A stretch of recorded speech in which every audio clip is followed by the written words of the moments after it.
Welcome to another edition of the Travel Calumet Original Podcast. I'm your host, Rick Sense, and with me today is Bob Schneider from Gravity Park, USA. We are sitting inside, Bob and I are, of this beautiful bar/restaurant facility that overlooks a dirt track and pit area. But it also feels like I'm on a farm. Why is that, Bob? Well, because it originally was a farm. Okay. And we still also do farm, and so the combination of two works really good. Okay. And you've been doing this how long? We started in '99 with go-karts and then progressed into the motocross. And then we ended up going to stock cars, and now we're into the off-road trucks and buggies and side-by-sides. Okay. And so in the restaurant and bar that we're in, you do fish fries on Friday night during the season, is that correct? We do fish fries up here, and also do them back by the dirt track, by the oval. That's basically where most of the action is on Friday nights. Okay. And your season runs from when to when? It'll run from early April until the mid-October. Did you move it up because of this warm winter that we had this year? Or? No, we always are fortunate to dry out. We're on a hill here, so we dry out and we can get going early, and we always try to start early. Can you walk listeners through exactly what a race night, a typical Friday night, would look like here? A typical Friday night will be the pits open at 3:30. People start coming in. They got to sign in, and we'll start racing at 7 o'clock. And after that, then the competition starts, and that's where all the excitement is. What kind of race numbers do you have? Do you have like 5 a night, 2 a night? What kind of? No, there's 6 classes, and they all race. You have your heat races, and then you have your features, and if there's enough cars, you have the semis. And how many vehicles are racing a night, would you say? We'll have anywheres from, our low will be like 70 all the way up to 150, 160. With that many races and that many vehicles here, I'm assuming you have pretty large crowds here on a Friday night then. Yeah, we do real well on the spectator count. You know, we do anywheres from 350 to probably 600 spectators, depending on the weather and the night and how nice it is, and sometimes it's larger and sometimes it can be smaller. Okay. And now you're mostly catering to the amateur racer, is that correct? Yes, we most of them are just starting out. We have kids starting racing here at 12 years old and do real well, and then their dads are probably into it, so that carries on through the years, and it makes it fun. So if you were to bring your family out here, what would they experience on a Friday night? A family with, let's say, a young couple with a couple of young kids. Well, we're hoping first off that they'd come and eat and enjoy the food, because we think we have a very good food menu.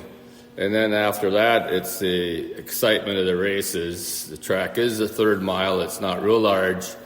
It's got the nickname, the Bull Ring. So competition is stout, and they're really packed in tight when they race. So it makes it fun. So you've been doing this now for quite a while. Why do you keep doing it? That's a good question. It's something that I used to race and to carry it on, and I think it's good for the county, it's good for the town, it's good for everyone around here, and it saves a lot of people from traveling, and there's a lot of people that travel into this area. They come from a long ways away, Illinois, Iowa, Michigan, Minnesota. They travel a long ways to come here, and then we've had people probably from just about every state. Is it a generational activity? Is it something that grandparents can have their kids do, and their kids turn around and teach their kids how to do it? Is that how it works? It's definitely generational, and then you've got people that just starting out, and there's entry classes, and as you go up, you can race all the way from a 4-cylinder all the way to the late models. Price tag keeps going up as you move up and get better at it. And so you mentioned price tag. How much is an average racer invest in their vehicle, would you estimate?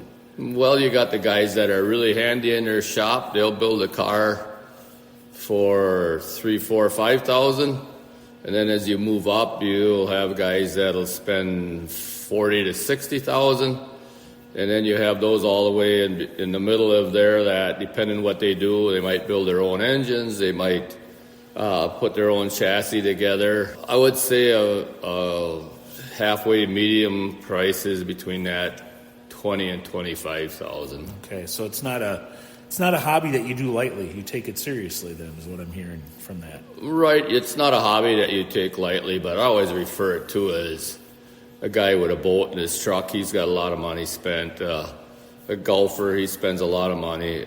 Every sport that you spend is always taxing in the pocketbook. But those are the things if you like to do, they're right in line, just like snowmobiling. You know, those are upwards priced now, like 19, 20,000. So race cars are not out of the question, you know, when it comes to that. The track itself is rather hilly, very similar to the topography of the county itself here at Calumet County. What kind of reaction do you get from racers, maybe a first-time racer that comes out here and runs the track? Well, when you said hilly, that's for the off-road truck track, and that's what they like to do because they're jumping through the air 50, 60, 70, maybe even 100 feet. So that's a whole different type racing versus the oval racing, which is on a high bank oval. Ours is high banked, and it's a lot. The two are a lot different in caliber and in category. What kind of speeds do you get on the oval track, would you say? Oh, they're probably upwards of 75, 80. They'll average probably 60 miles an hour on there. Okay. Maybe even some get higher than that. Okay, and then on the dirt track, it's all about skill there, isn't it? Well, it's a lot of skill, but it's also speed on with the trucks here too. Everything's about speed. Okay. How fast are the trucks going?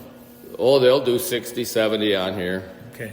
And do they get off the ground occasionally, I'm assuming? Oh yeah, they'll get a lot of air. With racing, a lot of people think of sometimes the misfortunes of the crashes and things like that. Do you have that as an issue out here? A lot of well, that's I hate to say it, but that's one of the things that people go to the racetrack to see. You know, they're all waiting for the big one. It doesn't make any difference if it's NASCAR or if it's a local track. We're all waiting for the big one. Tempers flare, excitement builds, and that's what brings people to the grandstands, and that's the fun part, but it can be the ugly part also. Yeah. So you have a season. Is there a championship? Does it build to is there standings, rankings throughout the year?